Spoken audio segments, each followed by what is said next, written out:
South beat நேயர்களுக்கு வணக்கம். இதே காலத்தில் நாம் சிந்திப்பவர் திராவிட வெற்றி கழகத்தின் முதன்மை செயலாளர் திரு வல்லம் பஷீர் அவர்கள். வணக்கம். வணக்கம். ஆளுநர் அர்லேக்கர் அவர்கள் ஒரு போட்டி அரசை நடத்த முயற்சி செய்கிறார் அப்படின்ற ஒரு குற்றச்சாட்டு மேலெழுந்திருக்கு. குறிப்பாக ஒரு ஆனந்த விகடனிலேயே கட்டுரையிலேயே வெளிப்படுத்தியிருக்காங்க. குறிப்பாக ஆளுநர் அவர்கள் டெல்லி பயணத்திற்கு பிறகு தமிழக அரசுக்கு ஒரு நெருக்கடியை கொடுக்க ஆரம்பிச்சிருக்காரு. குறிப்பாக காவிரி ஆற்றங்கரை சுத்திகரிப்பு அப்படின்ற விஷயத்துல ஆரம்பிச்சு இப்போ மனுக்கள் எல்லாம் எங்கிட்டயும் வந்து கொடுங்க, நானும் முதலமைச்சரும் பேசி அதை தீர்த்து வைக்கிறோம்ன்ற அளவுக்கு நகர்ந்திருக்காருன்றெல்லாம் பார்க்கிறோம். ஏன் இது நடக்குது? உங்களுடைய புரிதல் என்ன இதுல? ஆளுநர் என்பவர் எப்போதுமே அரசுக்கு இடையூறு செய்பவராகத்தான் எதிர்க்கட்சி ஆளுகிற மாநிலங்களில் வெளிப்பட்டிருக்கிறார்கள். கடந்த காலத்தில் ரவியினுடைய அணுகுமுறையை நாம் பார்க்கவில்லையா? அல்லது கேரளாவில் பினராயி விஜயன் அரசு இருந்தபோது அங்கிருந்த ஆளுநருடைய நடவடிக்கையை நாம் பார்க்கலையா? தொடர்ச்சியாக அது நடப்பதுதான். அக்கா தமிழிசை தெலுங்கானாவில் இருக்கும்போது சந்திரசேகர ராவுக்கு எவ்வளவு நெருக்கடிகள், சந்திரசேகர ராவ் அதை எப்படி எதிர்கொண்டாரு? ஹெலிகாப்டரே நீங்க பயன்படுத்தக்கூடாதுன்னு சொல்லி மாநில அரசினுடைய எல்லா விஷயத்திலும் கட்டுப்பாடுகளை அவர் விதித்தாரு. அப்போ பாரதிய ஜனதா கட்சி ஆட்சி அதிகாரத்தில் இருக்கிற போது மட்டுமல்ல, காங்கிரஸ் ஆட்சி அதிகாரத்தில் இருக்கிற போதும் தங்களுடைய நிலைப்பாட்டை ஆளுநர் மூலமாக மாநிலங்களுக்குள் திணிக்கிற வேலையை ஒன்றிய அரசு எப்போதும் செவ்வனே செய்திருக்கு. மன்மோகன் சிங் ஆட்சி காலத்திலேயே அது நடந்தது. ரோசையா இங்க ஆளுநராக இருக்கிற போதும் அதே பிரச்சனை தான். ஆனா என்ன ஒரு விஷயம் கேட்டீங்கன்னா, ரோசையா ஒரு சாஃப்ட் ஹேண்டிலிங் வச்சிருந்ததுனால அது பெருசா மாநிலங்களுக்குள்ள எடுபடாம போச்சு. தமிழ்நாட்டுல சொல்றேன் குறிப்பா. ரோசையா காங்கிரஸ்காரர் தானே. காங்கிரஸ் ஆட்சி இருக்கிற போதுதான் அவர் கவர்னராக நியமிக்கப்பட்டார். அதுலயே ஒரு பேரலல் கவர்னரன்ஸ் நடத்துறதுக்கு முயற்சி பண்ணாங்க. ரோசையா ஒத்துக்கல. ஏன்னா ரோசையா ராஜசேகர் ரெட்டியுடைய கவர்மெண்ட்ல மினிஸ்டரா இருந்தவர், அதுக்கப்புறம் சிஎம் இருந்தவர். அவருக்கு தெரியும் அந்த பெயின்ஃபுல்லான ட்ராக் எப்படி இருக்கும் கவர்னர் இன்டர்ஃபியர் ஆனா அப்படின்னு சொல்லி. அதனால அவர் ஒரு சாஃப்ட் ஹேண்டிலிங்குள்ள போனார். மற்றபடி ஆளுநர் நியமனம் என்பதே எதிர்கட்சிகள் ஆளுகிற மாநிலங்களுக்கு இடையூறு கொடுப்பதற்கு தான். இல்லைன்னா ஆளுநர் நியமனங்களே தேவையில்லைன்ற இடத்துக்கு ஒன்றிய அரசு வந்துடும். அப்ப அந்த நிலையிலிருந்து பார்க்கும்போது அர்லேக்கரனுடைய இந்த நடவடிக்கை என்பது வழக்கமான நடவடிக்கை தான். ஒன்னும் புதிய நடவடிக்கை எல்லாம் இல்லை. ஏன் நம்ம பன்வாரிலால் புரோஹித்தை பார்க்கலையா? அல்லது ரவி இருந்த போது பார்க்கலையா? எங்களுக்கு இருக்கிற அதிகாரம் மாநில முதலமைச்சர்களுக்கே இல்லைன்னு அவங்க சொன்னாங்க. குறிப்பா அதுல பன்வாரிலால் புரோஹித் ஆய்வுகளை மேற்கொள்வதற்கு பல்கலைக்கழகங்களை கடந்து வெளியில போனார். இப்ப பல்கலைக்கழகங்களுக்கு ஒரு ஆய்வு போகிற போது அது வேந்தர் என்கிற நிலையில் போயிடும், சான்சலர்ன்ற அந்த முறையில போயிடும்.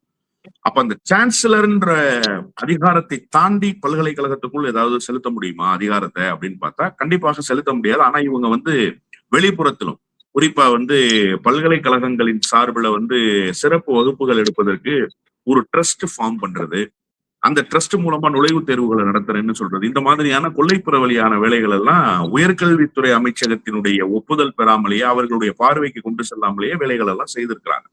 இப்போ என்ன கரண்ட் சுச்சுவேஷன் அப்படின்னு சொன்னா, டெல்லி போயிட்டு வந்த பிறகு ஒரு பெரிய மாற்றம் இருக்கு அப்படிங்கிறத நம்மளால புரிஞ்சுக்க முடியுது. இது இப்படிதான் இருக்கும். இது என்ன நம்ம தெரியாமல அரசியல் களத்துக்கு வர்றோம்? இது தெரியாமல தமிழ்நாட்டு அரசியல் களத்துக்குள்ள ஆளுநர் உரை வாசிப்புல அரசு என்ன கொடுத்ததோ அப்படியே அதை அச்சு பிசகாம பேசிய ஆளுநர், பாராட்டு தெரிவித்த ஆளுநர், விஜய்க்கு பாராட்டு மழை பொழிந்தார், அதெல்லாம் பார்த்தோம். ஆனால் ஒரு 2 வார கேப்லயே மீண்டும் பழைய ஆளுநர்கள் என்ன செய்வார்களோ அதே போல ஆய்வுக்கு போறது, அதே போல கருத்துக்களை தெரிவிப்பது, நான் இறங்கி சுத்தம் பண்றேன் அப்படின்னு சொல்றது, இதெல்லாம் பார்க்கிற போது மீண்டும் ஆளுநர் வேலையை ஆரம்பிச்சிட்டாங்களோ அப்படின்ற ஒரு பார்வை வருது. இல்ல, ஆளுநர் சொன்னதை இவங்க செஞ்சாங்கல்ல. கிவ் ரெஸ்பெக்ட் டேக் ரெஸ்பெக்ட்ங்கிற அந்த ஃபார்முலா தான். நான் சொல்றதை நீ செஞ்சுட்ட, நீ சொல்றதை நான் செஞ்சுட்டு போறேன். இப்ப ரவி சட்டப்பேரவைக்குள்ள வந்தார் சார். சட்டப்பேரவைக்குள்ள வரும்போது ரவி சில கட்டுப்பாடுகளை விதித்து கொண்டு வந்தார். ஆளுநர் உரையை தயாரித்து சட்டப்பேரவையினுடைய அலுவல் ஆய்வுக்குழு அனுப்பி வைக்கும். அதை பார்த்துட்டு தான் வருவாங்க ஆளுநர்கள். அதை பார்த்துட்டு வரும்போது சில திருத்தங்களை சொல்லுவாங்க, சில திருத்தங்களை செய்ய முடியாதுன்னு மாநில அரசுகள் சொல்லும். இந்த அரசு எந்த திருத்தத்தையும் ஏற்பதற்கு தயாராகவே இருந்தது. ஒன்றிய அரசுக்கு நெருக்கடி கொடுக்குற மாதிரி எந்த உரையுமே இல்லையே. அதுல இப்ப கடந்த கால திமுக ஆட்சியில ஒன்றிய அரசினுடைய பட்ஜெட் குறித்து விவாதிக்கும் ஆளுநர் உரை. ஒன்றிய அரசு நிதி தராமல் இருக்கிற அந்த பாரபட்சமான நடவடிக்கை குறித்து தன்னுடைய பார்வையை பதிவு செய்யும் ஆளுநர் உரை. அதெல்லாம் இப்ப பதிவு செய்யவே இல்லையே. இன்னொன்று, இந்த 2 முறை தேசிய கீதம் பாடப்பட்டது இருக்கு இல்லையா, அதுவே ஆளுநரை மகிழ்விப்பதற்கு தாங்கிறது தானே என்னை போன்றவர்கள் வைக்கக்கூடிய வாதமே. அது சரி என்பதுதானே தாவேகா தரப்பிலிருந்து சொல்லப்படுகிற செய்தி. அப்ப எப்படி வந்து மரபுக்கு மாறாக ஒரு நடவடிக்கையை நீங்க வந்து ஆளுநருக்காக பின்பற்றுறீங்களோ, அப்பவே ஆளுநரோட நீங்க வந்து ஒரு ஈஸி கோயிங் ஹேண்டிலிங் உள்ள போறீங்கிறது தானே அதுல இருக்கிற செய்தி. அப்ப நீங்க ஈஸி கோயிங்கா போகும்போது ஆளுநரும் உங்களுக்கு ஈஸி கோயிங்கா தானே இருப்பாரு. அப்ப ஏன் சார் இந்த திடீர் மாற்றம் அப்படின்னு கேட்டா, கண்டிப்பாக இந்த மாற்றத்துக்குள் ஏதோ ஒரு பின்னணி இருக்கு அப்படிங்கிற அரசியலை நம்மளால புரிஞ்சுக்க முடியுது. அது என்ன அரசியல்னா, அமித்ஷாவை போய் இவர் பார்த்துட்டு வந்திருக்காரு. ஆளுநர் அமித்ஷாவை பார்த்துட்டு வந்ததற்கு பிறகு சில இன்ஸ்ட்ரக்ஷன் கொடுத்திருக்கலாம் அப்படிங்கிறது ஒரு செய்தி இருக்கலாம். கண்டிப்பாக வாய்ப்பு இருக்கு. நான் இங்க என்ன கேட்க விரும்புறேன் அப்படின்னு சொன்னா, நீங்க ஆளுநரிடமிருந்து என்ன எதிர்பார்க்கறீங்க அப்படிங்கறதையாவது நாட்டு மக்களுக்கு நீங்க சொல்லியிருக்கீங்களா? ஆளுநர் இப்ப என்ன பண்றாரு அப்படிங்கறதையாவது நாட்டு மக்களுக்கு நீங்க சொல்லிருக்கீங்களா? ஒரு அரசு என்ன பண்ணுது? கடந்த காலத்துல ரவியை எக்ஸ்போஸ் பண்ணிக்கிட்டே இருந்தோமே. திமுக தரப்புல ஒரு அறிக்கை வரும், அரசு தரப்புல இருந்து ஒரு அறிக்கை வரும் இல்லையா? அண்ணன் RS பாரதி போன்றவர்கள் அரசு சாராமல் இருக்கிற திராவிட முன்னேற்ற கழகத்தினுடைய நடவடிக்கை என்பது ஆளுநருக்கு எதிராக கடுமையாக இருக்கும். முரசொலியில தலையங்கம் எழுதுவாங்க. அதன் மூலமாக இந்த நாட்டு மக்களுக்கு ஒரு செய்தியை கடத்துவாங்க. நேரடி அறிக்கைகளே வரும், நேரடி பத்திரிகையாளர் சந்திப்புகளே நடக்கும். அண்ணா அறிவாலயத்துக்குள்ள ஆளுநருடைய நடவடிக்கை குறித்து, குறிப்பா அண்ணன் ரகுபதி சட்டத்துறை அமைச்சராக இருக்கும்போது சட்டங்களை கிடப்புல வச்சிருக்கிற விவகாரத்தில் ஆளுநரை தொடர்ச்சியா எக்ஸ்போஸ் பண்ணியிருக்காரு. ஆனா நீங்க என்ன எக்ஸ்போஸ் பண்ணீங்கிற கேள்வி இருக்குல்ல. வைகை அணையை போய் நான் பார்வையிடுவேன் அப்படின்னா நீங்க யார்? முதல்ல பொதுப்பணித்துறை அமைச்சருக்கு உண்டான வேலை உங்களுக்கு எங்க இருந்து வந்தது? நீங்க எந்த வேலையை செய்யறதுக்காக இங்க வந்திருக்கீங்க? அந்த வேலையை விட்டுட்டு நீங்க ராஜ்பவன்ல இருந்து வெளியில போய் உங்களுக்கு இல்லாத அதிகாரத்தை இருப்பதாக சொல்றீங்களே, ஏன் இதை சொல்றீங்கன்னு ஒரு மாநில அரசு கேட்கணும்ல. இந்த அரசு கேட்டுக்கா? இந்த முதலமைச்சர் கேட்கிறாரா? அப்ப ஏன் இந்த மௌனம்? இந்த மௌனத்துக்கு பின்னால் என்ன இருக்கு அப்படிங்கறதான் நீங்க வந்து ஆய்வுக்கு உட்படுத்தணுமே தவிர, ஆளுநர் ஏன் இப்படி செய்யறாருன்னு நீங்க ஆய்வு கூட. அதுதான் சார் நடவடிக்கை. தொடர்ச்சியான படம் என்னவோ அதை செய்யறாரு ஆளுநர். அமைச்சர் நிர்மல்குமார் அதில் எதிர்க்கிறாரு, அதை வந்து ஆதரிக்கல அப்படின்ற கருத்தும் முன்வைக்கப்படுது. இல்ல, அதாவது மயிலிறகால் வருடி கொடுப்பது அல்ல எதிர்ப்பு. எதிர்ப்புனா அதுக்குன்னு ஒரு முகம் இருக்கு, அதுக்குன்னு ஒரு வழிமுறை இருக்கு. அந்த வழியில தான் நீங்க எதிர்ப்பை காட்டணும். எதிர்ப்பையுமே மானியத்தேனை பொன்மானை போட்டு காட்டக்கூடாது. அதுக்கு பேரு எதிர்ப்பு இல்ல, யாசகம்னு பேரு. நீங்க யாசகம் தான் கேட்டுக்கிட்டு இருக்கீங்க. நீங்க கேட்கறதுக்கு பேரு யாசகம் சார், எதிர்ப்பு இல்ல. நான் என்ன கேட்கிறேன், மக்களால் தேர்ந்தெடுக்கப்பட்டிருக்கிற முதலமைச்சருக்கு இல்லாத அதிகாரம் ஆளுநருக்கு எங்கிருந்து வந்தது? இந்த ஒரு வார்த்தையை கேட்பீங்களா? நீங்க தானே சார் பீப்புள் ரெப்ரசன்டேட்டிவ். உங்களுக்கு தானே சார் மக்கள் ஓட்டு போட்டாங்க. உங்களை தானே சார் கவர்னர் சார் ரன் பண்ண சொல்லி கொடுத்துருக்காங்க அதிகாரத்தை. ஆனா உங்களுக்கு இல்லாத அதிகாரம் எங்கிருந்தோ வந்த ஒருவருக்கு, நியமன பொறுப்பில் வந்த ஒருவருக்கு இருக்குன்னு அவர் சொல்லிக்கிறாரு. இது வந்து உங்களோட ஈகோவை டச் பண்ணவே இல்லையா? உங்களோட அதிகாரத்துக்குள்ள மூக்க நுழைக்கிற வேலை இல்லையா? இதற்கு நீங்க என்ன பதில் சொல்லி இருக்கீங்கன்னு சொல்லுங்க. ஆளுநர் வர்றாரு, ஆளுநர் இதெல்லாம் செய்யறாரு, இதெல்லாம் சரியா? இதுக்கு பின்னாடி திமுக இருக்கா? திமுக ஏன் இதை எதிர்க்கல? திமுகவினுடைய நிலைப்பாடு, திமுகவினுடைய நிலைப்பாடு என்ன ஆளுநர் விவகாரத்துலங்கிறத இந்த நாட்டு மக்கள் பார்த்திருக்கிறார்கள். இந்த ஆளுநர்களுக்கு கடிவாளம் போட்டதே திமுக தான். மாநில சுயாட்சிகளுக்குள் தலையிட முடியாது என்கிற அந்த நிலைப்பாட்டை வலிமையாக இந்திய துணை கண்டத்தில் பதிவு செய்தது திமுக தான். இப்ப அதெல்லாம் பிரச்சனை. நீங்க என்னவாக வெளிப்படுறீங்க சார்? ஆளுநர் இன்னும் அத்துமீறுவார், நான் அப்படிதான் புரிஞ்சுக்கிறேன். இது வந்து துவக்கம் தான். விஜயபாஸ்கர் சொன்னார் இல்லையா, இது ட்ரெய்லரு, இன்னும் மெயின் பிக்சர் இருக்குன்னு அந்த தாவேகா இணைப்பு விழால சொன்னார்ல, அப்படிதான் நான் இதை பாக்குறேன். ஆளுநர் எடுக்கிற இந்த நடவடிக்கை என்பது ட்ரெய்லர் தான். மெயின் பிக்சர் இனிமேல் பின்னாட்களில் வரும். ஆனா இந்த ட்ரெய்லருக்கே ஒரு முட்டுக்கட்டையை நீங்க போடாம விட்டுட்டீங்கன்னா, இப்போதே ஆளுநருக்கு ஒரு எச்சரிக்கை மணி அடிக்காம நீங்க விட்டீங்கன்னா, இது தொடரும், தொடர் நடவடிக்கையாக மாறும். அப்ப அரசு எப்படி செயல்பட போகுது? அரசு எதை முன்னோக்கி நகர்த்த போகுது அப்படிங்கிறதுதான் இங்க இருக்கக்கூடிய கேள்வி.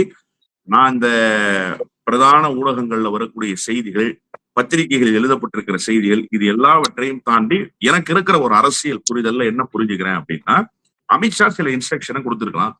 காங்கிரஸ் கவர்மெண்ட்ல பார்ட்டிசிபேட் பண்ணி இருக்கிறத பாஜக விரும்பாமல் இருக்கலாம். அல்லது காங்கிரஸ் ஒரு லீடு எடுத்து போகுது, காங்கிரஸுக்கு ஒரு அதிகார மையம் உருவாகுது அப்படிங்கிறத பாஜக விரும்பாம இருக்கலாம். அதற்காக கூட அந்த எதிர்ப்பை பதிவு செய்யலாம். பாஜக இதைத்தான் செய்யும். பாஜக பார்ட்டிசிபேட் பண்ணா காங்கிரஸ் மேல ஒன்றிய அரசுல இருந்ததுன்னா ஒன்றிய அரசை கையில் வைத்திருக்கிற காங்கிரஸும் இதைத்தான் செய்யும். இதெல்லாம் ஒரு பெரிய செய்தி அல்ல. நீங்க மாநில முதலமைச்சராக என்ன செய்றீங்க? அதுதான் செய்தி. நீங்க ஒண்ணுமே செய்யல, அமைதியா இருக்கீங்க, அமைதியா கடந்து போறீங்க அப்படின்னா உங்களுடைய கள்ள மௌனம் பேராபத்தானது. நீங்க முதலமைச்சருக்கு உண்டான அந்த தகுதியோடு செயல்படணும். மாநில அரசு தன்னுடைய அதிகாரத்தை இந்த இடத்துலதான் ப்ரூவ் பண்ணும். என் கையில ஒரு கத்தி இருக்கு சார், அந்த கத்தி குத்துமா குத்தாதான்னு எனக்கு தெரியாது, நான் குத்தும்னு நினைக்கிறேன், சரி குத்தாதுன்றாங்க, குத்தி பார்த்துருவோமே.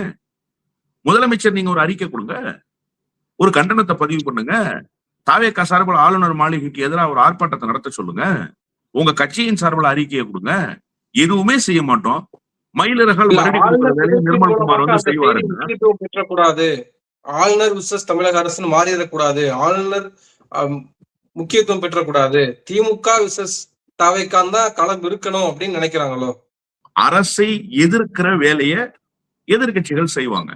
அது தார்மீக அடிப்படையிலான பணி. ஆப்போசிஷன் பார்ட்டி செய்யறது ஒரு தார்மீக அடிப்படையிலான பணி. அவர்கள் எதிர்கட்சி தானே, அவர்களும் பீப்புள் ரெப்ரசன்டேஷன் தானே. அப்ப அந்த வேலையை அவங்க செய்யறாங்க, அது பிரச்சனை இல்லை. அது எப்ப வேணாலும் எப்படி வேணாலும் எதிர்கொள்ளலாம். ஆனா இவர் கெஸ்ட், இவர் அப்பாயின்மெண்ட் ரோல், இவர் மேல இருந்து கீழே நோக்கி வந்தவர், இவருடைய வேலை என்ன, இவர் என்ன வேலை செய்யறாரு, அது உங்களுக்கு இடையூறா இருக்கா இல்லையா, அதை நீங்க தெளிவுபடுத்திடுங்க. அவ்வளவுதான். எனக்கு இடையூறா இல்ல அப்படின்னா அதையும் நீங்க சொல்லிடலாம் தாராளமா. இல்லைங்க ஆளுநர் இடையூறா இல்லைங்க, எனக்கு ரொம்ப துணையா இருக்காரு, நான் வந்து பனையூரை தாண்டி வெளியில போக முடியல, அவர் வைகை வரைக்கும் போயிட்டாரு, எங்களுக்கு ஒன்றும் பிரச்சனை இல்லை, அவர் என்னுடைய பணிகளை பகிர்ந்து கொள்கிறார் அப்படின்னா அந்த முடிவுக்கு வந்துருங்கன்ற. நான் ஏன் வந்து ஆளுநர் விசஸ் ஆளுகிற அரசு அப்படின்னு வரக்கூடாது அப்படிங்கிற ஒரு நெருக்கடிக்குள்ள நீங்க வர்றீங்கன்னா, ஆளுநர் விசஸ் ஆளுகிற அரசு அப்படின்னு வந்துட்டா அது ஒன்றிய அரசை எதிர்ப்பதாக ஆகிவிடும். ஒன்றிய அரசை எதிர்ப்பதாக அது ஆகிவிடக் கூடாது. அதனால நீங்க வந்து ஆளுநர் விசஸ் ஆளுகிற அரசுன்னு மாத்தக்கூடாதுன்னு முயற்சிக்கிறீங்க. உங்களுடைய மென்மையான போக்கு. நீங்கள் சாமரம் வீசுகிற அந்த அரசியல் இருக்குல்ல, அது இங்க தேவையில்லைன்னு நான் சொல்றேன். திமுக எதிர்ப்பு மட்டும்தான் தாவேகாவுக்கு நோக்கமா, அந்த பாயிண்ட்டுக்கு நம்ம வந்துரும். ஜெயலலிதா அம்மையாருக்கு திமுக எதிர்ப்பு தான் சார் நோக்கம், அதுல ஒண்ணும் மாறுபட்ட கருத்து அந்த கட்சிக்குள்ள இல்லை. ஆனா சென்னாரெட்டி என்கிற ஆளுநரை அந்த அம்மா எப்படி கையாண்டாங்க அதை நீங்க பார்க்கணும் இல்லையா? அப்போ மாநில சுயாட்சி என்று வருகிற போது, மாநிலத்துக்குள் முதலமைச்சருடைய அதிகாரம் என்று வருகிற போது, அந்த இடத்தில் அந்த அம்மையார் என்ன வினையாற்றி இருக்கிறார், அந்த அம்மையார் ஆளுநரை எப்படி எதிர்கொண்டிருக்கிறார், அந்த ஃபார்மட்டுக்கு நீங்க வாங்கன்னு நான் சொல்றேன். இதுதான் ஒரு மாநில முதலமைச்சருக்கு உண்டான தெம்பு திராணி. முதுகெலும்புள்ள முதலமைச்சராக இருந்தா அதை செய்வாரு, இல்லைன்னா இந்த மாதிரியான சப்பை கட்டுகள் கட்டுகிற வேலையை செய்வாரு. இந்த மாதிரி நாங்க வந்து தீம் செட் பண்ணிடக்கூடாதுன்னு நினைக்கிறோம், இது இப்படி அரசியலாக மாறிடக்கூடாது. சார் என்ன நீங்க மாறிடக்கூடாதுன்னு நினைக்கிறீங்க, அது மாறிடுச்சு. இப்ப வந்து பேரலல் கவர்னன்ஸ் கவர்னருக்கு போயிடுச்சு. அது அவர் கையில இருக்கணுமா வேணாமா அதை டிசைட் பண்ணுங்க. அப்புறமா திமுகவை பத்தி எல்லாம் பேசலாம். இப்ப திமுகவை பேசுறதுக்கான நேரம் இது இல்ல, அதுக்கான நேரம் நிறைய இருக்கு. அதை நிறைய நீங்க பேசிட்டீங்க, இன்னும் ஃபியூச்சர்ல நிறைய நீங்க பேசுவீங்க. அந்த நம்பிக்கையெல்லாம் நிரம்ப எங்களுக்கு இருக்கு.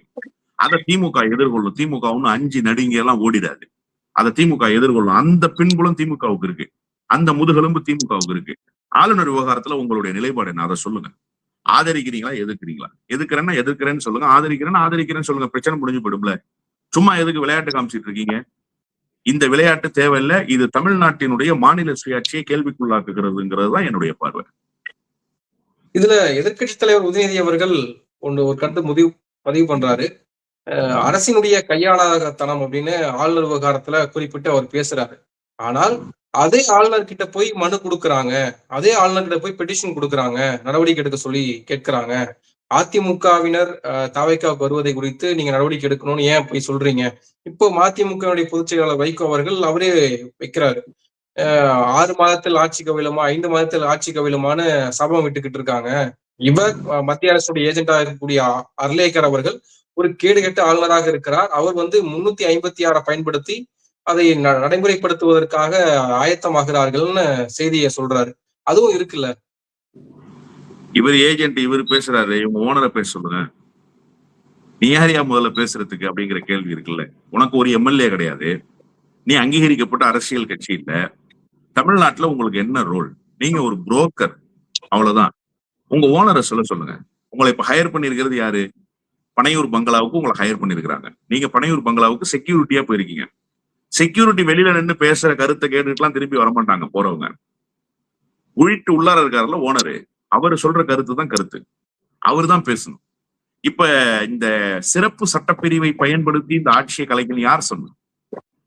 யார் சார் சொன்னா? முதல்ல திமுக சொல்லியிருக்கா அப்படி இந்த ஆட்சியை கலைக்கணும்னு? அதிமுக இந்த ஆட்சியை கலைக்கணும்னு சொல்லியிருக்கா? நீங்களே எதுக்கு கம்பு சுத்துறீங்கன்ற? இல்லாத செய்தியை எதுக்கு இழுத்து விடுறீங்க நீங்க? குதிரை பேரம் நடந்துச்சு அப்படின்னு சொல்லிக்கிட்டு இருந்தாங்க. குதிரை பேரம் நடந்துச்சா நடக்கலையா அப்படிங்கிறத சாட்சிகளோட 2 கட்சியுமே சொல்ல முடியல. ஆனா சாட்சியா யாரு வந்து நின்னா? வைகோ வந்து நின்னாரு. நான் தான் சாட்சின்னு வந்து நின்னாரு. நீங்க கவசமாக இருக்கிறேன்னு இப்ப சொல்லியிருக்கீங்க. நீங்க கவசமா இல்ல, அவங்களுக்கு ஆபத்தா மாறி நிக்கிறீங்க. அதை எக்ஸ்போஸ் பண்ணி நான் தான் சாட்சின்னு சொன்னது வைகோ தான். இப்ப இந்த ஆட்சியை கலைக்க சொல்லவே இல்லை. முதல்ல ஆளுநர்கிட்ட போறதுக்கு உண்டான புரிதல் என்ன அப்படிங்கிறத வைகோ மாதிரியான மூத்த தலைவர்கள் புரிஞ்சுக்கணும். மூளையை கழட்டி வெளியில வச்சுட்டு வந்து பேசக்கூடாது. கொஞ்சமாவது சிந்திக்கணும். சிந்திக்கிற ஆற்றல்னு ஒண்ணு கொடுத்துருக்காங்கல்ல இயற்கையா, அந்த சிந்திக்கிற ஆற்றலை வச்சு சிந்திக்க வேணாமா வைகோ?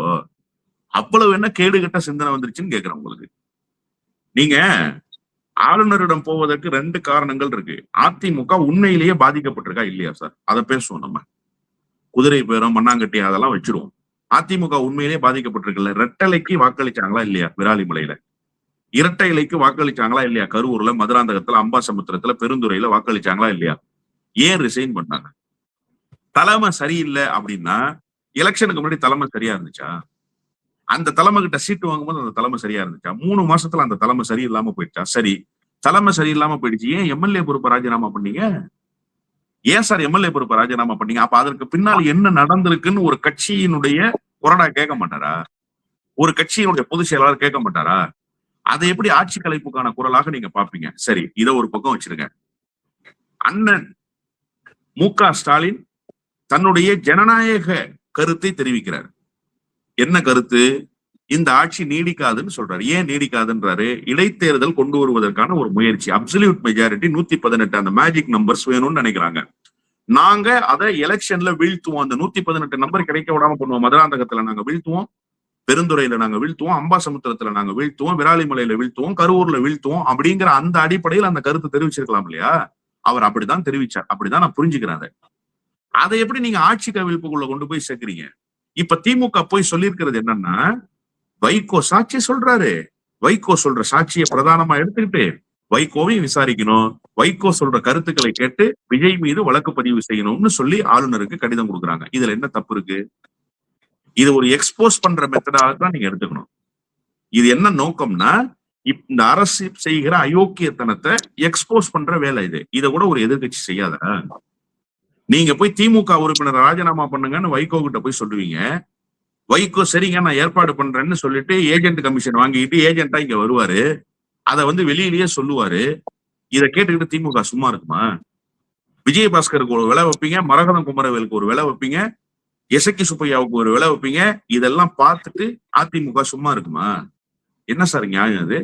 அப்ப அந்த 2 கட்சிகள் பாதிப்புக்குள்ளாகிறது என்றவுடன் அவர்கள் தங்களை தற்காத்துக் கொள்வதற்கான நடவடிக்கைகளை ஈடுபடுவாங்களா, ஈடுபட மாட்டாங்களா? சார் நீங்க ஒரு புழுவை இப்படி குத்தினீங்கன்னா கூட அந்த புழு நெளிஞ்சுக்கிட்டு ஓடும் சார். இது ஒரு அரசியல் கட்சி சார்.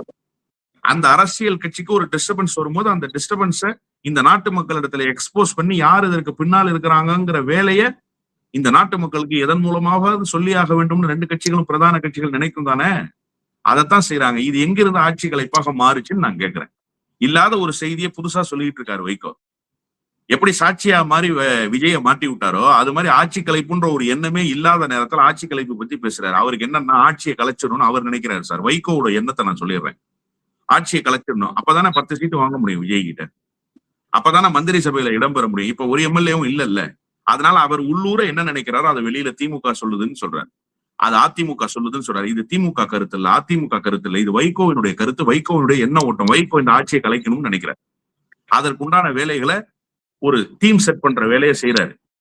வெளியில ஒரு அரசியல் ரீதியா அப்படி ஒரு கருத்து நிலவுது, இந்த மாதிரி எல்லாம் இருக்கு. அவர் எப்பவுமே என்னன்னு கேட்டீங்கன்னா, நான் போட்டியிட மாட்டேன்னா போட்டியிட போறாருன்னு அர்த்தம், நான் போட்டியிட வேண்டாம்னா போட்டியிட மாட்டாருன்னு அர்த்தம், நான் திமுகல உறுதியா இருப்பேன்னா உறுதியா இருக்க மாட்டாருன்னு அர்த்தம், பாஜகவை எதிர்ப்பேன்னா பாஜகவை எதிர்க்க மாட்டாருன்னு அர்த்தம். அவருடைய ஹிஸ்டரி அப்படி, அவருடைய ட்ராக் ரெக்கார்டு அப்படி. இப்ப ஆட்சியை கலைக்க விட மாட்டேன்னா என்ன அர்த்தம்னா, நான் தான் ஆட்சி கலைக்கிறதுக்கான ஏற்பாடு பண்ணிக்கிட்டு இருக்கேன், ஏஜென்ட் வேலையை டெல்லியிலயும் பார்த்துக்கிட்டு இருக்கேன் அப்படின்றதாக நீங்க பொருள் கொள்ளணும். திமுக அதிமுகவுக்கு அப்படி ஒரு நோக்கம் இல்ல. அது ஜனநாயக ரீதியான நடவடிக்கையில் ஈடுபட்டிருக்கு. ஆளுநர்கிட்ட ஏன் போறீங்கன்னு கேட்டா, ஆளுநர்கிட்ட ஒப்புதல் பெற்று தான் முதலமைச்சர் மேல வழக்கு தொடுக்க முடியும். திமுக அதிகாரத்துல இருந்தப்பயும் அப்படிதான் பண்ணிச்சு. குட்கா விஜயபாஸ்கர் மேல கேஸ போட்டுட்டு யாரோட அப்ரூவலுக்காக வெயிட் பண்ணிச்சு? ஃபைல் யாரோட டெஸ்க்ல இருந்துச்சு? அப்ப ஆளுங்கட்சி யாரு? திமுக தானே. அந்த ஒரு வாய்ப்பு ஆளுநர் கையில இருக்குங்கிறதுனால ஆளுநர் இடத்துல ஒப்புதல் பெறதுக்காக போனாங்க. இப்ப எதிர்க்கட்சி முதலமைச்சர் மேல வழக்கு தொடுக்கணும், ஆளுநர் இடத்துல ஒப்புதல் பெறுறாங்க. இது வழக்கமான நடவடிக்கை தானே. இதுக்கே ஆட்சி கலைப்பு கொண்டு வந்து நீங்க சேர்க்கிறீங்க. ஆட்சி கலைப்புக்கான வேலையை திமுகவும் செய்யல, அதிமுகவும் செய்யல. அது 2 ஜனநாயக வழியில் போராடுது. ஆனா அந்த 2 கட்சியும் டேமேஜ் பண்ணி கொள்ளைப்புற வழியாக அப்சல்யூட் மெஜாரிட்டி கொண்டு வந்துடணும், அந்த மேஜிக் நம்பர்ஸை கொண்டு வந்துடணும் தாவேகா போராடிக்கிட்டு இருக்கு. அதுக்கு வைகோ மாதிரியான ஆட்கள் ஏஜென்ட் வேலை பார்த்துட்டு இருக்காங்க, புரோக்கர் வேலை பார்த்துட்டு இருக்காங்க. ஆனா வெளியில வந்து என்ன சொல்றாங்கன்னா, திமுகவும் அதிமுகவும் ஆட்சியை கலைக்க பார்க்குது. அந்த 2 கட்சியும் ஆட்சி கலைப்பதற்கான நடவடிக்கையில் இன்னும் ஈடுபடவில்லை என்பதுதான் யதார்த்தமான உண்மை. ஆட்சி கவிழ்ப்புல ஈடுபடல, எதிர்க்கட்சிகள் அப்படி செயல்படல அப்படின்னா, இன்னைக்கு நிர்மல்குமார் ஒரு கேள்வி எழுப்புறாரு. ஏன் செந்தில் பாலாஜி தலைமறைவாகவே இருக்காரு? அவர் தன் மீது தவறு இல்லை அப்படின்னா வெளியில வர வேண்டியதானே அப்படின்ற ஒரு கேள்வி எழுப்புறாரு. அப்ப அந்த அந்த கேள்வியும் இருக்குல்ல. அதாவது நிறைவாகும் வரை மறைவாக இரு அப்படின்னு ஒரு தலைவர் சொல்லியிருக்காரு. அந்த முறையாக கூட இருக்கலாம் இல்லையா? என்ன நோக்கத்துக்காக நீங்க செந்தில் பாலாஜியை திரத்தி கைது பண்ணணும்னு நினைக்கிறீங்களோ அந்த நோக்கத்தை செந்தில் பாலாஜி வெளியிலிருந்து நிறைவேற்றி விட்டு அதன் பிறகு உள்ள வரலாம் அப்படின்னு நினைக்கலாம் இல்லையா? என்ன வியூகத்தை யார் வகுத்திருக்கிறார்கள் எப்படி சார் சொல்ல முடியும்? அது நடைபெறுகிற போதுதான். நீங்க என்ன நினைக்கிறீங்க? கரூருக்கு நீங்க போறதுக்கு முன்னாடி செந்தில் பாலாஜி அரெஸ்ட் ஆயிரணும் அப்படின்னு நினைக்கிறீங்க. நீங்க வந்து போற வரைக்கும் அரெஸ்ட் ஆக கூடாதுன்னு அவர் நினைக்கலாம். நீங்க ஒரு வியூகத்தை வகுக்கிற போது திமுக ஒரு வியூகம் வகுக்காதா? ஆனா இந்த நடவடிக்கை சரியான என்ன அளவில் தப்புதான். ஏன்னா திமுகவுக்கு இது அழகல்ல. இதுக்கு முன்னாடி இருந்தது அவங்களுடைய வியூகம். ஆனா இப்ப வைக்கிறது என்னுடைய பார்வை. அண்ணன் மு.க. ஸ்டாலின் மேல ஒருத்தர் வச்சு வழக்கு தொடுக்குறாங்க. அம்மையார் ஜெயலலிதா ஆட்சி காலத்துல கமிஷனர் ஆபீஸுக்கு நேரா அண்ணன் போயிட்டாரு, தளபதியே போயிட்டாரு. என் மேல ஏதோ கம்ப்ளைண்ட் வந்திருக்கா, என்ன கைது பண்ணுங்கன்னாரு. கமிஷனர் கொஞ்ச நேரம் தகச்சிட்டாரு. இல்ல சார் நீங்க போங்க சார், நாங்க விசாரிச்சுட்டு கூப்பிடுறோம்னு. இது திமுகவினுடைய பாணி. திமுக வழக்குக்காக, அடக்குமுறைகளுக்காக, கைதுகளுக்காக அஞ்சி எல்லாம் நடுங்கி எல்லாம் ஓடுகிற கட்சி அல்ல. ஆனா இப்ப மக்களின் பார்வையில அண்ணன் செந்தில் பாலாஜியினுடைய நடவடிக்கை கைதுக்காக பயந்து போறாரோ அப்படிங்கிற ஒரு எண்ண ஓட்டத்தை உருவாக்குது இல்ல. இந்த எண்ண ஓட்டத்தை உருவாக்குகிற இடத்துக்கு திமுக வர வேண்டாம்னு நான் நினைக்கிறேன். அண்ணன் செந்தில் பாலாஜி கைதாகட்டும். ஏன் அண்ணன் செந்தில் பாலாஜி தான் அந்த வியூகத்தை வகுக்க முடியுமா அப்படிங்கிற கேள்வி இருக்குல்ல. வேற யார் வேண்டுமானாலும் வகுக்கலாம், வேற யாரை வைத்து வேண்டுமானாலும் கரூர் விவகாரத்துல ஒரு ஸ்டாண்டை எடுக்கலாம். திமுக கொஞ்சம் இந்த விவகாரத்துல சறுக்குவதாகத்தான் நான் கருதுறேன். எனக்கு நீதிமன்றத்துல திமுக வச்ச வாதமே உடன்பாடு இல்லாததுதான். நீங்க எப்படி விஜய் வரக்கூடாது, விஜய் பேசக்கூடாதுன்னு சொல்ல முடியும்? அது ஜனநாயகத்துக்கு எதிரான நடவடிக்கை இல்ல. விஜயை பேச விடுவோம். பேச விட்டாதான் விஜய் எக்ஸ்போஸ் ஆவார். வர விட்டாதான் நம்ம கேள்வி கேட்க முடியும். அவரை வரவே வேணான்னு சொல்லுவேன். கண்டெம்ட் ஆஃப் தி கோர்ட் போங்க, நீங்க நீதிமன்ற அவமதிப்பு வழக்குக்கு போங்க. ஆதவர்ஜுன் பேசுனது தப்பு சார், காவல்துறையை வச்சு கொலை பண்ணிட்டாங்கன்னு சொல்றாரு, அது தப்பான வாதம். அதை கேட்போம் நம்ம. அது கண்டெம்ட் ஆஃப் தி கோர்ட்ல கேட்க வேண்டியது.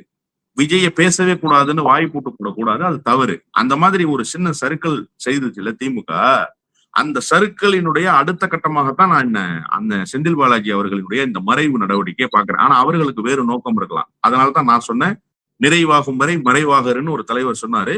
அந்த அடிப்படையில் கூட இவர்களுடைய நோக்கம் நிறைவேறுகிற வரை நம்ம கொஞ்சம் மறைவா இருப்போம்ன்ற எண்ணத்துல கூட அவர்கள் இருக்கலாம் அப்படின்னு தான் நான் புரிஞ்சுக்கிறேன். நன்றி, நிறைய விஷயங்களை பகிர்ந்திருக்கீங்க. உங்க நேரத்துக்கு மிக்க நன்றி. நன்றி.